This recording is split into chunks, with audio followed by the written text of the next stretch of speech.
Well, this is just depressing. So we've lost Chuck and Nicholas Brandon, and now Sam.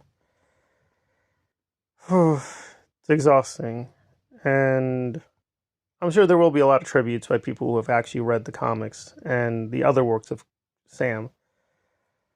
But this is actually being for real. I actually did read the MAXX. I have several MAXXs actually I own. Only a few of them. Very powerful comic book.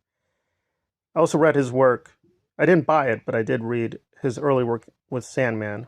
And unfortunately, Neil and Netflix, they didn't really follow too much of his artwork, unfortunately. There's still some iconic shots, but not much else. So probably most people know Sam from Sandman and MAXX, and probably his Wolverine. He did some very iconic Wolverine covers, and his depiction of Logan is, to put it mildly, it's out there. But I actually read it. Yeah, I actually read those. It's really weird. It's hard to describe them. They're not. It's not a normal Marvel comic. It's basically a series of short stories. But I read those when I was younger. Had a massive impact, and they were well done. And one of the good things is doing this review. I didn't know he did the Incredible Hulk, so he did some of the Hulk as well. So he's been here a long time. He did, quote, mainstream work with Marvel and DC. But yeah, obviously his crowning achievement was this. It's hard to even describe. What is the MAXX? Well, I guess it's this very weird, surrealistic, surreal fantasy, phantasmagoria. It's really hard to pin down. It's got a little bit of everything. Fantasy, horror. It's out there. Fairy tale. Essentially, it's about this wayward hero, anti-hero, the MAXX. And we don't even know what the MAXX is. Is he homeless? Is he delusional?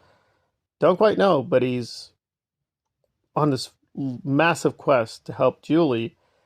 And they just have the most bizarre, magical adventure episodes. And he has the usual superhero stuff. He fights some villains. Mixed it up with Pitt, which for the MTV version, they couldn't do that. So they had to do something else. So yeah, the MAXX. And then, of course, the MTV series based on the MAXX, which basically takes almost shot for shot things from the comic. And the animation is great, but it is basically just, unfortunately, a lot of copy pasting of Kieth's work. But still, for what it was a very path-breaking, even revolutionary series. Again, if you grew up in Japan, this will probably seem like that's kind of a little backward. But for American audiences, this was pretty shocking for the time period. Again, MTV put out a lot of crazy stuff like Aeon Flux, but I don't think even Aeon Flux prepared you for this. That thing was really, really out there. Really, really out there. But it's something I'd highly recommend. But you have to try to come in with the right mindset. So he's done some great work in television, incredible work with comics. Apparently, he also did a film. I'm going to try to catch up with that. So what happened? Well, apparently he'd been suffering from this very strange disease, which apparently also afflicted Robin Williams as well. And it happens to a lot of people. And unfortunately, just the nature of the disease, we often don't know that people suffer until they literally die and they can be examined more closely. But it is pervasive. It affects mainly men, but also some women. And it's a very weird quirk that it usually does infect artists. So whether there's a genetic correlation, unclear, but it's sad. So on the one hand, it is poetic, but it is also disturbing that his death is literally like Robin Williams. Seemed to come out of nowhere. Seemed very sudden. But he had been struggling with it for a while. So it's very sad. I guess the only good thing is he's no longer in pain. He's at rest, and there we are. But he leaves behind a massive, massive legacy. I mean, by standards of most comic book artists, he wasn't as prolific. He didn't make as much covers or issues as others did. But when he did work, when he did put his mind to it, it's just astonishing work. It is, of course, for a certain audience. A lot of people say, well, isn't that just lazy? He just does these big blocks, these big circles. You have to look at the stuff closely. You can tell what he's up to. Again, for American eyes, it may be like, seems a little simplistic. It's much more closer to the kind of things that European artists do in Europe with comic books, whether French or British comics.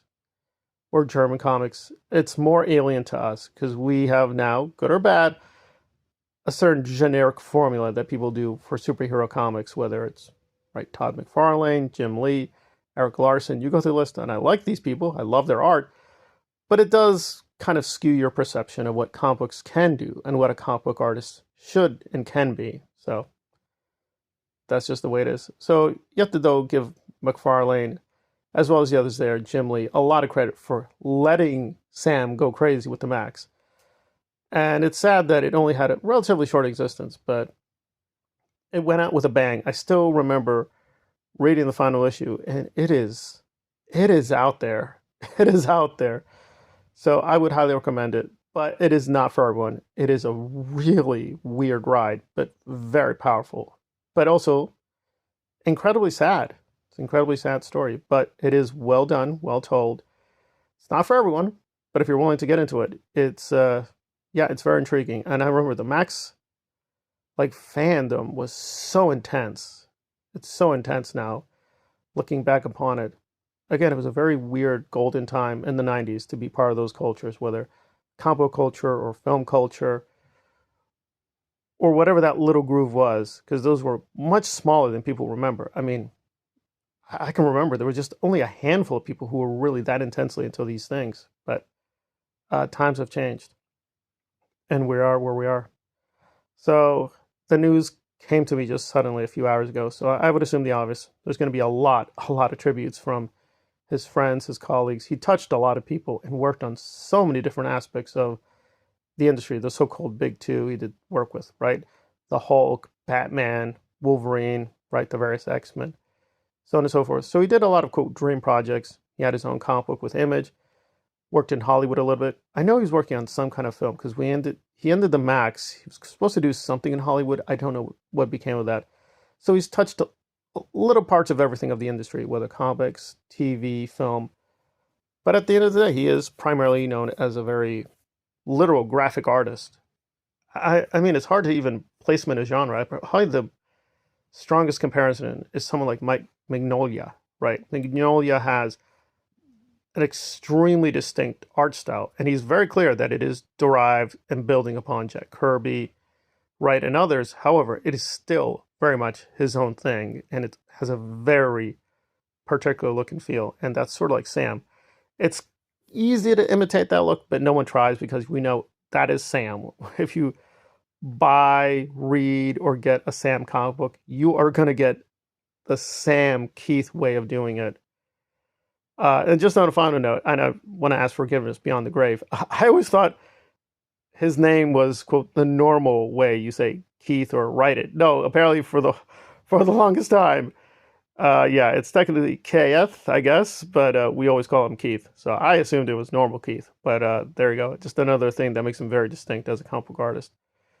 So definitely a time for sadness, but there is a lot to celebrate. So obviously, for most people, the MAXX will be all they know about him, but he did so much more than the MAXX. But if he is finally known as the guy behind the MAXX, that is still a powerful legacy. Again, it's not Sandman. It's not quite there in terms of iconic status, but it's really close. It's probably the closest Image came to in the 1990s to having their version of the Sandman or Vertigo. It's out there, man. It's out there. I would say, though, it is for more adult viewers or adult readers. Again, a kid could read it, but it may just fly over their head. I certainly know as a kid I loved it, but I was like, there's a lot here I don't quite understand.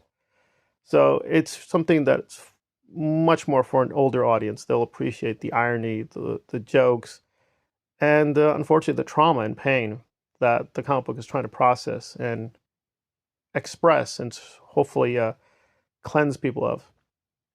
So it's very sad news, but also joyful that he did leave behind quite a lot that we can still build with. So there we are. Rest in peace, Sam. A very underappreciated voice in the comic book industry and elsewhere, but now hopefully he'll be getting his long overdue accolades. And there we are. R.I.P. Rest in peace.